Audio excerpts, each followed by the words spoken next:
This New American Standard Bible reading is Proverbs chapters 19, 20, and 2 Corinthians chapter 3. Proverbs chapter 19. Better is a poor man who walks in his integrity than he who is perverse in speech and is a fool. Also it is not good for a person to be without knowledge, and he who makes haste with his feet errs. The foolishness of man subverts his way, and his heart rages against the Lord. Wealth adds many friends, but a poor man is separated from his friend. A false witness will not go unpunished, and he who tells lies will not escape. Many will entreat the favor of a generous man, and every man is a friend to him who gives gifts. All the brothers of a poor man hate him. How much more do his friends go far from him? He pursues them with words, but they are gone. He who gets wisdom loves his own soul. He who keeps understanding will find good. A false witness will not go unpunished, and he who tells lies will perish. Luxury is not fitting for a fool, much less for a slave to rule over princes. A man's discretion makes him slow to anger, and it is his glory to overlook a transgression. The king's wrath is like the roaring of a lion, but his favor is like dew on the grass. A foolish son is destruction to his father, and the contentions of a wife are a constant dripping. House and wealth are an inheritance from fathers, but a prudent wife is from the Lord. Laziness cast into a deep sleep, and an idle man will suffer hunger. He who keeps the commandment keeps his soul, but he who is careless of his ways will die. He who is gracious to a poor man lends to the Lord, and he will repay him for his good deed. Discipline your son while there is hope, and do not desire his death. A man of great anger shall bear the penalty, for if you rescue him, you will only have to do it again. Listen to counsel and accept discipline, that you may be wise the rest of your days.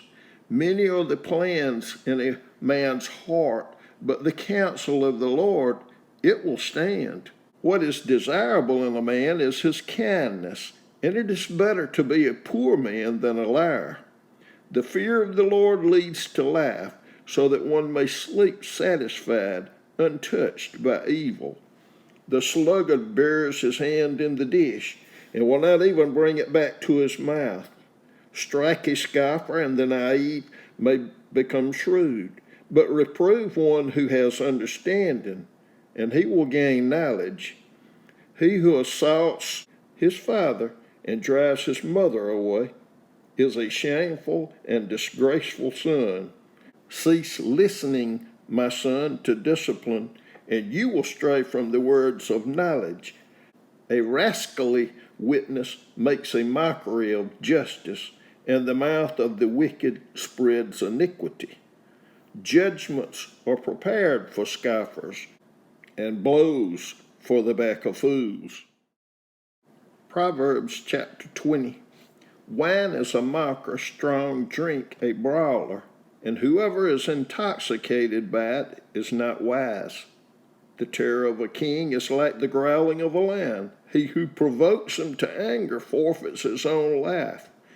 Keeping away from strife is an honor for a man, but any fool will quarrel. The sluggard does not plow after the autumn, so he begs during the harvest and has nothing. A plan in the heart of a man is like deep water, but a man of understanding draws it out. Many a man proclaims his own loyalty, but who can find a trustworthy man? A righteous man who walks in his integrity, how blessed are his sons after him. A king who sits on the throne of justice disperses all evil with his eyes. Who can say, I have cleansed my heart, I am pure from my sin? Differing weights and differing measures, both of them are abominable to the Lord.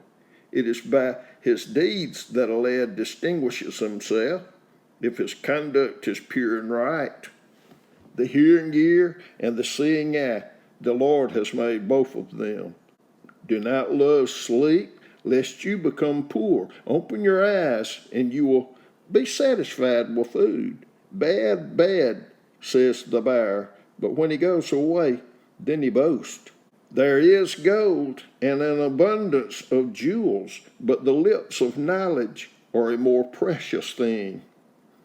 Take his garment when he becomes surety for a stranger, and for foreigners hold him in pledge. Bread obtained by falsehood is sweet to a man, but afterward his mouth will be filled with gravel. Prepare plans by consultation, and make war by wise guidance. He who goes about as a slanderer reveals secrets. Therefore do not associate with a gossip. He who curses his father or his mother, his lamp will go out in time of darkness. An inheritance gained hurriedly at the beginning will not be blessed in the end. Do not say, I will repay evil. Wait for the Lord, and he will save you. Differing weights are an abomination to the Lord, and a false scale is not good. Man's steps are ordained by the Lord. How then can man understand his way? It is a snare for a man to say rashly, it is holy. And after the vows to make inquiry, a wise king winneth the wicked, and drives the threshing wheel over them. The spirit of man is the lamp of the Lord, searching all the innermost parts of his being. Loyalty and truth preserve the king, and he upholds his throne by righteousness. The glory of young men is their strength, and the honor of old men is their gray hair. Stripes that wound scour away evil, and strokes reach the innermost parts. 2 Corinthians chapter 3. Are we beginning to commend ourselves again? Or do we need as some letters of commendation to you or from you? You are our letter, written in our hearts, known and read by all men, being manifested that you are a letter of Christ, cared for by us, written not with ink, but with the Spirit of the living God, not on tablets of stones, but on tablets of human hearts. And such confidence we have through Christ toward God, not that we are adequate in ourselves to consider anything as coming from ourselves, but our adequacy is from God, who also made us adequate as servants of a new covenant, not of the letter, but of the Spirit. For the letter kills, but the Spirit gives life. But if the ministry of death in letters engraved on stones come with glory, so that the sons of Israel could not look intently at the face of Moses because of the glory of his face fading as it was, how shall the ministry of the Spirit fail to be even more with glory? For if the ministry of condemnation has glory, much more does the ministry of righteousness abound in glory. For indeed, what had glory, in this case, has no glory on account of the glory that surpasses it. For if that which fades away was with glory, much more that which remains is in glory. Having therefore such a hope, we use great boldness in our speech, and are not as Moses, who used to put a veil over his face that the sons of Israel might not look intently at the end of what was fading away. But their minds were hardened, for until this very day, at the reading of the Old Covenant, the same veil remains unlifted, because it is removed in Christ. But to this day, whenever Moses is read, a veil lies over their heart. But whenever a man turns to the Lord, the veil is taken away. Now the Lord is the Spirit, and where the Spirit of the Lord is, there is liberty. But we all, with unveiled face, beholding, as in a mirror, the glory of the Lord, are being transformed into the same image from glory to glory, just as from the Lord, the Spirit.